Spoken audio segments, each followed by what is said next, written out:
Buenas tardes.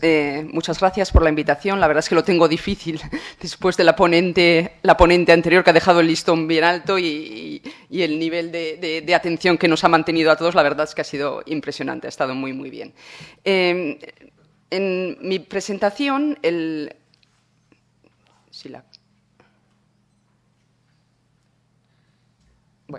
los próximos minutos voy a hablar de aspectos nutricionales relacionados con la práctica de deporte, con el deporte, como hemos dicho, puesto al límite, y qué situaciones, o yo me he permitido un poquito detectar o intentar buscar en qué situaciones tenemos que detectar estos parámetros de riesgo para poder, en muchos casos, poner el freno, poder un poco valorar que estamos verdaderamente en una situación de peligro importante para la salud, dentro del ámbito nutricional. Como todos, pues hemos empezado las ponencias diciendo que nadie discutimos que el ejercicio, que alimentación, que son las dos estrategias de vida más importantes para conseguir la salud y que las que seguimos preconizando como intervenciones muchas veces alternativas a los fármacos o a otros instrumentos. Esto está clarísimo, pero también está claro que cuando hablamos del ejercicio físico estamos hablando de un daño que nos estamos haciendo. Estamos hablando, aquí me he permitido introducir la palabra hormesis, de algo que nos es peligroso, que nos es dañino, que nos es como si dijésemos venenoso, en muchos casos se pone este ejemplo, si lo tomásemos en grandes dosis, pero que tomado con las cantidades adecuadas nos hace más fuertes. Nos puede llegar a hacer, incluso, como hemos dicho, más saludables. Algo que en principio es dañino a grandes cantidades, tomado cada día en pequeñas dosis y adaptándonos bien a ello, nos puede fortalecer. Pongo esta imagen e introduzco el término de hormesis porque así están actuando, por ejemplo, algunas estrategias hoy en día utilizadas como son el ayuno intermitente. Sabemos que comer menos, por lo menos en animales, está clarísimo que alarga la vida. Y el comer menos, pues a nadie le gusta, es un estrés, una forma de estrés, algo que no es agradable, pero cuando se hace de una manera controlada, estos animales con los que se ha estudiado el ayuno inducen, fabrican, expresan como unas alarmas que les hacen estar más fuertes y vivir más años. Y el ejercicio físico parece que también actúa así. En principio es algo que nos es dañino, pero que si lo dosificamos bien, es un daño que nos hace más fuerte y nos permite beneficiarnos de este daño, pues un poco mejorando parámetros de salud. El problema es dónde está este estrés moderado. Esta forma de supervivencia, esta forma de hacernos más fuerte con algo que es dañino, no solo lo vemos con el ejercicio, también lo estamos viendo, si me permiten, con algunos componentes de alimentos que estamos viendo que actúan, se les llama como horméticos. Por ejemplo, ha salido antes el vino. El vino tiene una sustancia que es el resveratrol, que quizá la conocen porque ya está comercializada incluso en cremas antienvejecimiento, que es una sustancia que se ha visto que a dosis grandes sería tóxico para el organismo. O podríamos poner la cúrcuma, podríamos poner otras sustancias, el té verde, las catequinas del té verde, alimentos que hoy en día estamos aconsejando como saludables y que precisamente las sustancias beneficiosas que tienen, podríamos decir que son como pequeños venenitos que tomados cada día el organismo dice, anda, lo que viene, me defiendo, el hígado más despierto, todos los sistemas antioxidantes más despiertos. O sea, es un daño, una alerta que induce en el organismo unas alarmas que a la larga se traducen en supervivencia, defensa, etc. El ejercicio parece que actúa así, pero como un medicamento, como un veneno de este tipo, le tenemos que encontrar la dosis. Y tenemos que encontrar esa dosis de un estrés moderado, de un daño moderado. Yo a veces pongo el ejemplo de la colleja o de la torta que le podemos dar a un niño en un momento determinado cuando se la merece.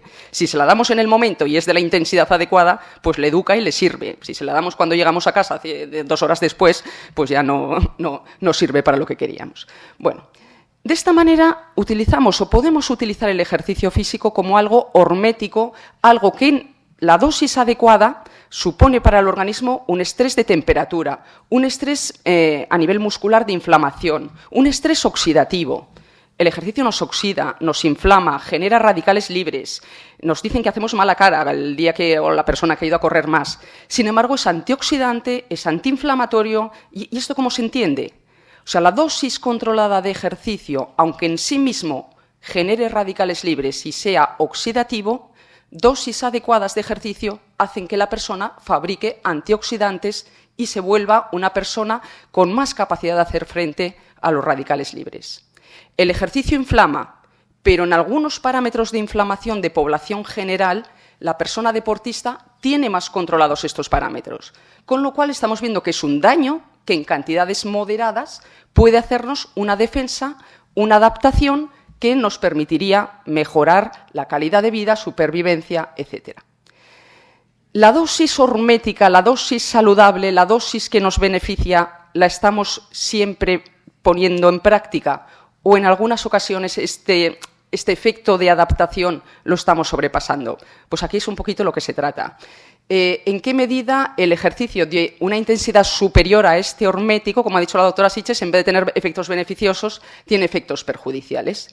Y yo aquí voy a pasar ya directamente al tema nutricional. El deportista, cuando está en estas situaciones de tener que integrar toda la información que tiene en su cabeza, de la planificación de lo que va a hacer, de las horas, semanas, meses de entreno que tiene detrás, del ritmo que está llevando, de lo que tiene por delante, todo esta información procesada en su cerebro, junto con el feedback de información que le llega de me duele esto, me ha parecido un dolorcillo allí, ahora me estoy deshidratando, y añadida una información de tengo que comer, tengo que beber, tengo que tomar un poco de electrolitos porque me han dicho que si no voy a perder sales, todo esto en muchas ocasiones hace que el deportista se vea un poco en esta necesidad de tener que utilizar determinados suplementos, alimentos, casi de una manera, en vez de aconsejable, casi incluso compulsiva, porque tiene en mente que hay riesgos, que hay peligros de deshidratación, de hiponatremia en algunos casos, de pérdida de sales, de muchos factores que pueden poner en peligro su salud.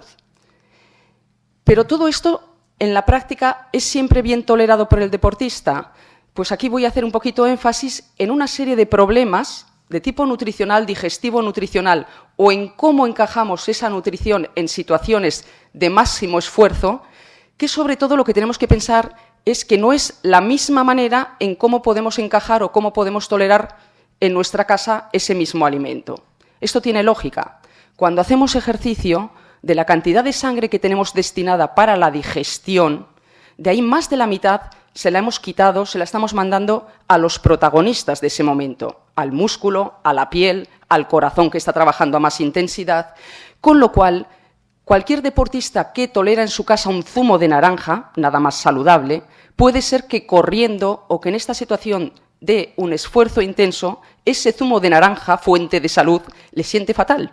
Simplemente porque es el doble o el triple de concentrado de lo que en ese momento su estómago e intestino es capaz de tolerar. Y esta situación yo creo que a mí me parece que es interesante porque cada vez vamos viendo más casos de este tipo de problemas gastrointestinales asociados a estar muchas horas haciendo ejercicio sin sangre en el área esplácnica, sin sangre en el aparato digestivo, con la sangre en otros sitios. ¿Qué sucede? El ejercicio, la situación de estrés térmico, quita sangre, como le digo, del estómago, del intestino. No estamos para hacer digestiones complicadas.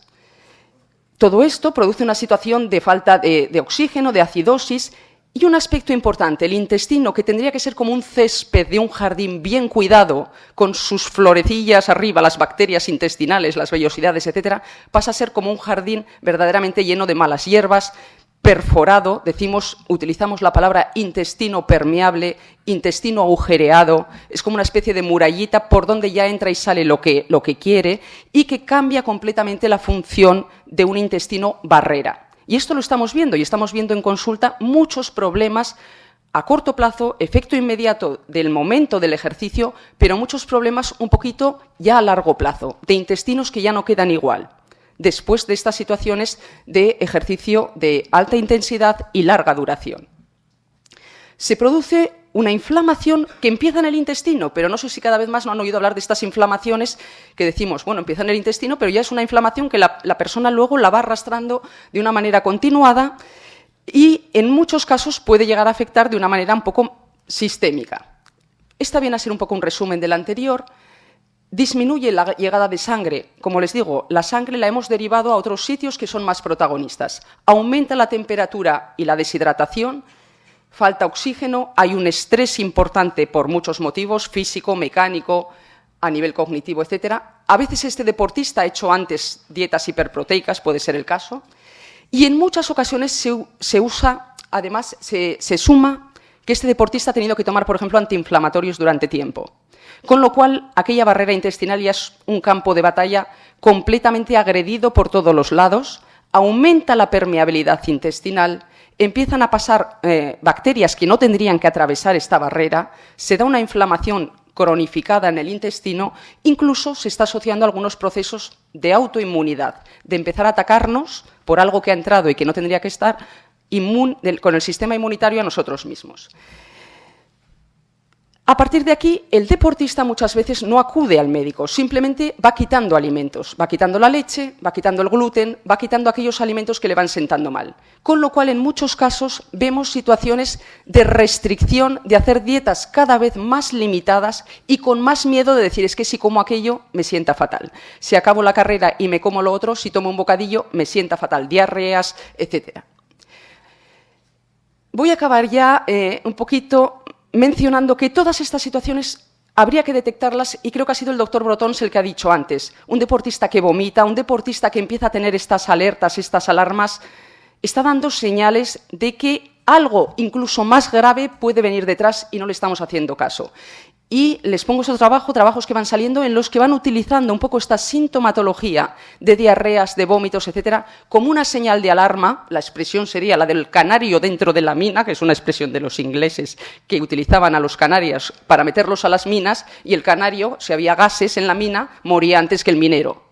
O sea, como un alerta, como un aviso, como un decir, estás poniendo al límite un poco tus mecanismos de defensa, te estás pasando de la raya, y de aquí puede llegar a haber un cuadro incluso de un shock, un cuadro de una descompensación general. Vamos a parar porque verdaderamente nos está dando avisos que es importante escucharlos. Acabo diciendo que esta sería una de las posibles situaciones detectadas hoy en día producto de este ejercicio de alta intensidad y larga duración, y otra de las que estamos viendo es la de alergias inducidas por el ejercicio, alergias que llegan hasta cuadros de anafilaxia.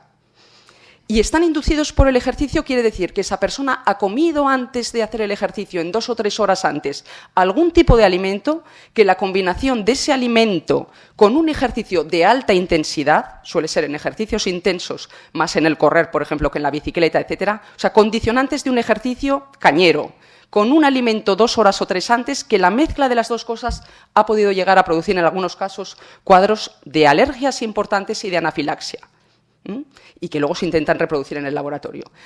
Para acabar, decir que todo esto tiene posibilidad de entrenarse y mejorar. Pues sí, cada vez conocemos más, sabemos que hay personas más sensibles, más predispuestas, que tienen estas molestias desde el inicio, y hay otros que tardan más en tenerla o que el ejercicio ha de ser de más intensidad para que se manifiesten.